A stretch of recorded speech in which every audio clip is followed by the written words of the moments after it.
Hello students, आज हम हिंदी व्याकरण में अलंकार पढ़ेंगे। अलंकार किसे कहते हैं?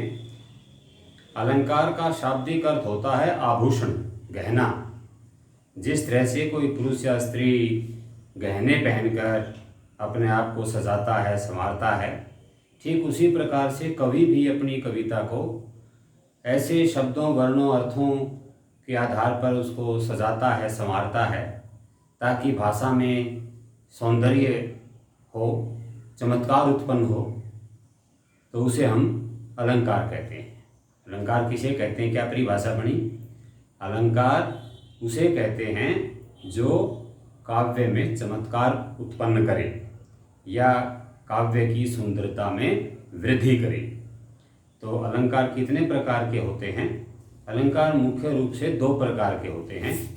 पहला अलंकार जो है उसको हम अर्थालंकार, शब्दालंकार, दो हिस्सों में बांटेंगे। पहला जो है शब्दालंकार और दूसरा जो अलंकार है वो अर्थालंकार। अर्थालंकार दो तरह के अलंकार हुए। शब्दालंकार में अनुप्रास,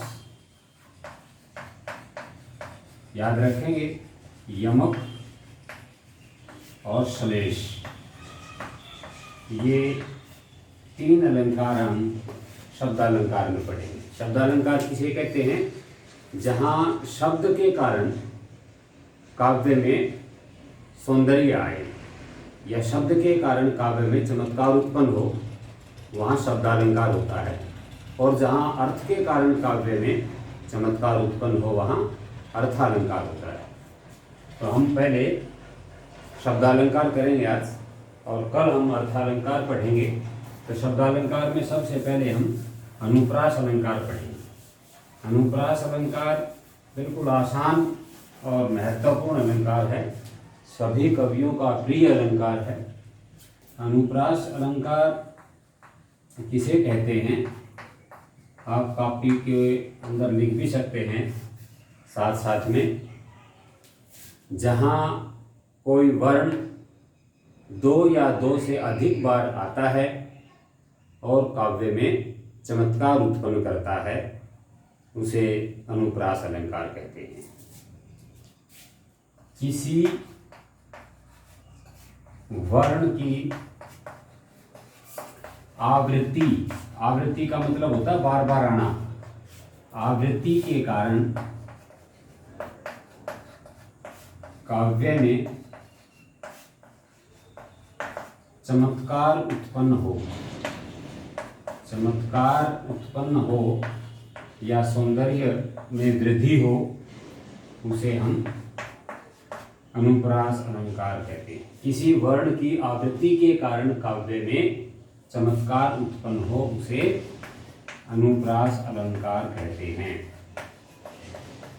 ये आपने कॉपी में लिखना है, अनुप्रास अलंकार कहते हैं। अब उदाहरण के लिए मान लो मैंने लिख दिया चारु चंदर की चंचल किरणें।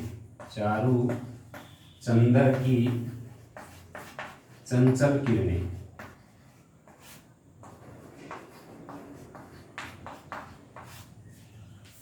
अब यहाँ च और च, तीनों शब्दों में च सबसे पहले आया है। तो जहाँ च मतलब व्यंजन की आवृत्ति हो रही है या किसी वर्ण की आवृत्ति हो रही है, तो वहाँ हम अनुप्रास अलंकार कहेंगे। ये भी ध्यान रखना है, कई बच्चे क्या मानते हैं, क्या शब्द के शुरू में आने वाला ही वर्ण अनुप्रास अलंकार का होता है? यदि कोई वर्ण बीच में आ जाता है या अंत में आ जाता है, तो क्या वहाँ भी अनुप्रास अलंकार होता है? हाँ, ये बात आप अच्छी तरह से समझ लें। ये ध्यान रखना है, यदि कोई वर्ण शब्द के शुरू में आता है तो आगे वाले शब्दों में भी शुरू में ही आना चाहिए। यदि आपने कोई ऐसा वर्ण देख लिया किसी शब्द के बीच में है वो, तो अगले शब्दों में भी वो वर्ण बीच में आना चाहिए। यदि कोई वर्ण अंत में आ रहा है तो दूसरे शब्दों के अंत में भी वही वर्ण आना चाहिए। तो वहाँ भी अनुप्रास अलंकार कहते हैं। जब आप बड़ी कक्षाओं में अनुप्रास अलंकार के भी भेद हैं तो वो जो है आप आगे कक्षा में पढ़ेंगे। फिलहाल हम इतना ही पढ़ते हैं कि कोई भी वर्ण है उसकी आवृत्ति हो रही है तो वहाँ अनुप्रास अलंकार होता है। सेवक सचिव सुमंत बुलाए, सेवक सचिव सुमंत, से 3 बार आया। रघुपति राघव राजा राम, रह 3 बार आया, शुरू में ही आ रहा है। इसी तरह से मान लो ये था चारु चंद्र की चंचल किरणें, तो खेल रही हैं जल थल में। अब खेल लय लास्ट में है, जल थल लय अंत में आए हैं तो वहाँ भी अनुप्रास अलंकार है। इसी तरह से हम अगला जो अलंकार पढ़ेंगे वह है यमक अलंकार। यमक अलंकार में क्या है? यमक अलंकार, इसमें कोई शब्द एक से अधिक बार आता है और हर बार अलग अलग अर्थ देता है। जहाँ कोई शब्द लिखेंगे, जहाँ कोई शब्द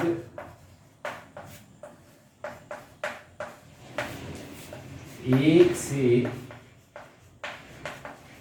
अधिक बार आए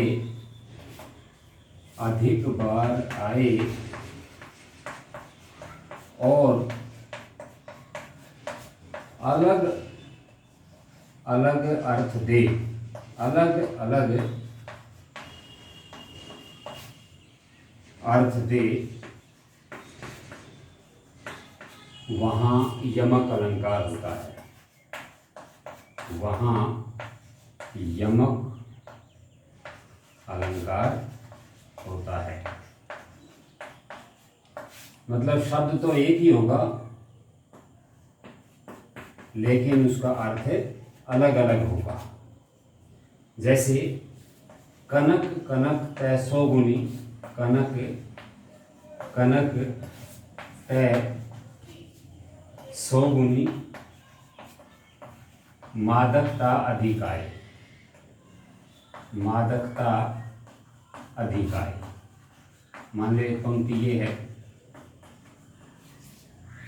कनक कनक। अब कनक एक शब्द है, ये दूसरी बार आया है लेकिन यहाँ इसका अर्थ अलग है और यहाँ अर्थ अलग है।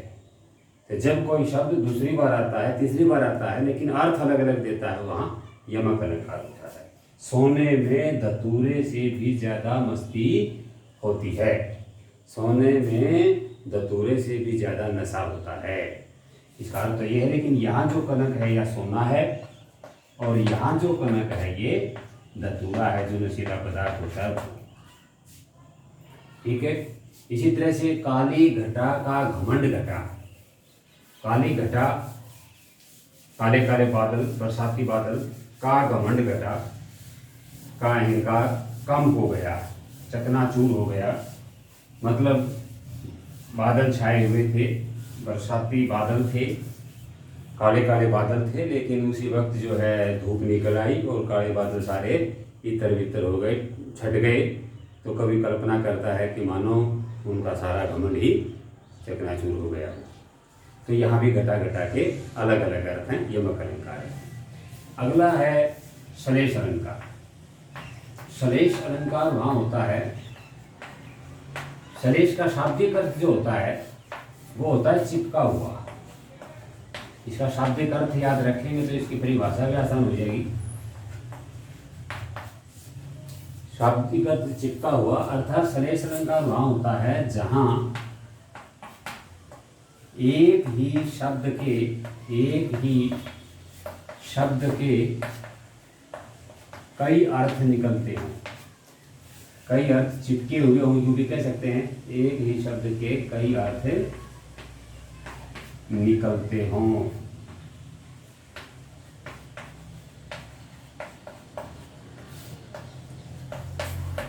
इसे श्लेष अलंकार कहते हैं, श्लेष अलंकार कहते हैं। या यूं कहेंगे, जहाँ एक ही शब्द में कई अर्थ चिपके हुए हों वहाँ श्लेष अलंकार होता है। जैसे कि दोहा है, रहीमन पानी राखिए बिन पानी सब सून, पानी गए न उबरे मोती मानुष चून।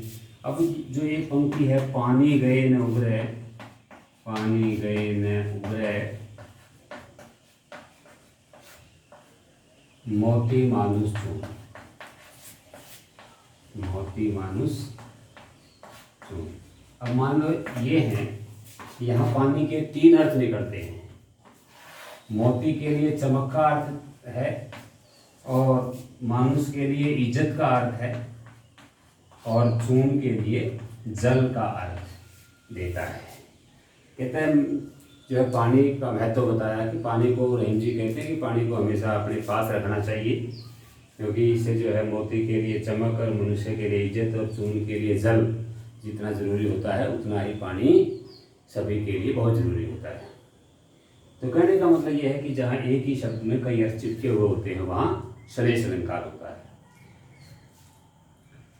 जैसे एक दोहा है, जो रहीम गति दीप की कुल कपूत की होए, बारे उजियारे करे बढ़े अंधेरो होए। तो यहाँ भी बारे और बढ़े, इनके अलग अलग अर्थ निकलते हैं। बारे का अर्थ है जन्म लेना, और एक अर्थ होता है जलाना, जलना, और इसी तरह से जो बढ़े अंधेरो होए, बढ़े का मतलब बढ़ने पर, और एक होता है बुझने पर। तो यहाँ भी जो है श्लेष अलंकार है। तो आज हम ये तीनों अलंकार जो पढ़े हैं इनको अच्छी तरह से आपने याद करना है, इनकी परिभाषाएं याद करनी है, 2 उदाहरण कम से कम याद होने चाहिए।